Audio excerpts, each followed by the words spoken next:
a humilhação histórica do Zelensky. Even today. You went to Pennsylvania and campaigned for the opposition in October. Offer some words of appreciation for the United States of America and the president who's trying to save your country. Please, do you think that if you will speak very loudly about it? Can I answer? No. You've done a lot of talking. Your country is in big trouble. I know. You're not winning. I know. You're not winning this. You have a damn good chance of coming out okay because of Mr. us. President, we are staying in our country, staying strong from the very beginning of the war. We've been alone, and we are thankful. I said thanks You haven't in been this alone. cabinet, You and not haven't been only in alone. this cabinet. We gave you, through I this said stupid president, $350 billion. You voted We gave for you your military equipment. You and you voted men for are your brave, but they had to use our military. What about West? If you didn't have You our invited military me. equipment, You invited if me you to didn't speak. have our military equipment, this war would have been over in 2 weeks. In 3 days, I heard it from Putin. In 3 days, this is something Maybe new. less. In 2 weeks, of course, yes. It's going to be a very hard thing to do business like this. I Again, tell you. just say thank you. I said it a lot of times to American people. Accept that there are disagreements, and let's go litigate those disagreements rather than trying to fight it out in the American media when you're wrong.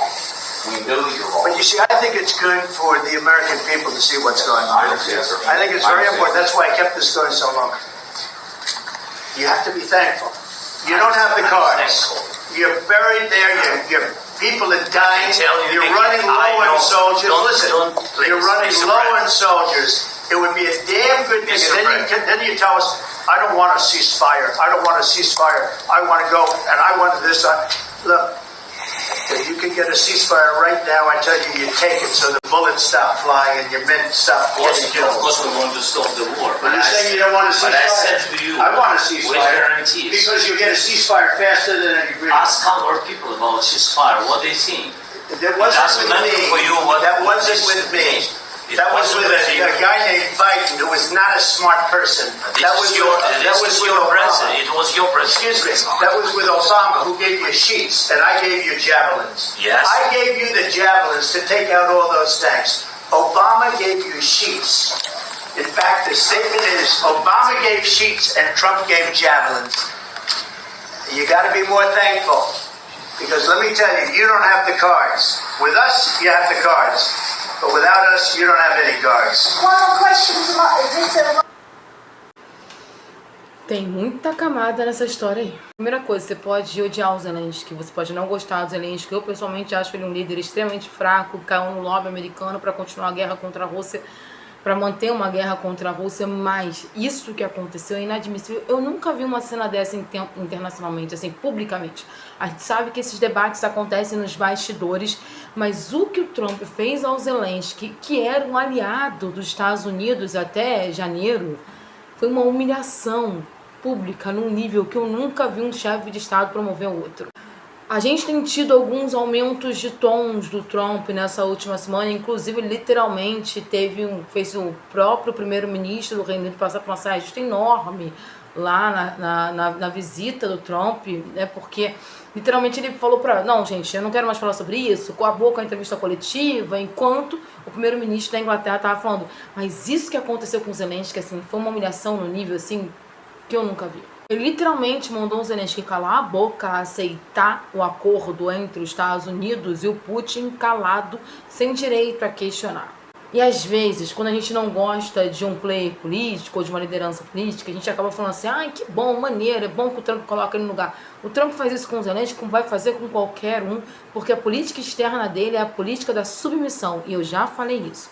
O Trump, ele entende que ele deve fazer com que todos os parceiros dos Estados Unidos não estejam nunca no mesmo nível, estejam em grau de submissão e dependência. Ele fala, nós temos as cartas na mesa, nós mandamos, e falando isso numa coletiva, isso coloca uma nação inteira como humilhada, porque ali, gente, não é o Zelensky, é a Ucrânia. Um país que está destruído, um país que tem uma quantidade enorme de mortos, sendo humilhado pelo presidente dos Estados Unidos. Um presidente com uma perspectiva autocrata, que simplesmente acha que não é mais interessante manter a guerra da Ucrânia porque ele tem vontade de outras guerras, como contra o Irã, no Oriente Médio. Mas você não precisa humilhar publicamente um chefe de Estado como ele fez. Eu nunca Nunca vi um negócio desse. E eu ouvi grandes analistas internacionais, pessoas assim com muito tempo de carreira falando, também nunca vi um negócio desse. Trump extrapola os limites, quebra todas as bases diplomáticas. Parece que ele está vindo direto de um feudalismo, de um medievalismo, onde a lei da força e da barbárie que vigora, e aqueles com quem ele não concordam devem ser humilhados publicamente para virar como exemplo. O que ele fez com o Zelensky aí, na verdade, é um exemplo. Ele está dando um exemplo do que ele vai fazer no mundo com quem não concorda com ele. E é óbvio que isso não vai dar certo, gente, a médio e longo prazo. É óbvio que isso vai criar uma raiva internacional. Ou vocês acham que o ucraniano se sente bem vendo um negócio desse? Eu fico imaginando, assim, o mundo todo olhando para uma situação dessa, até o Putin mesmo. Isso mostra que não há confiabilidade no Trump. O Trump não é confiável. O Trump está fazendo um governo onde ele quer deixar um legado.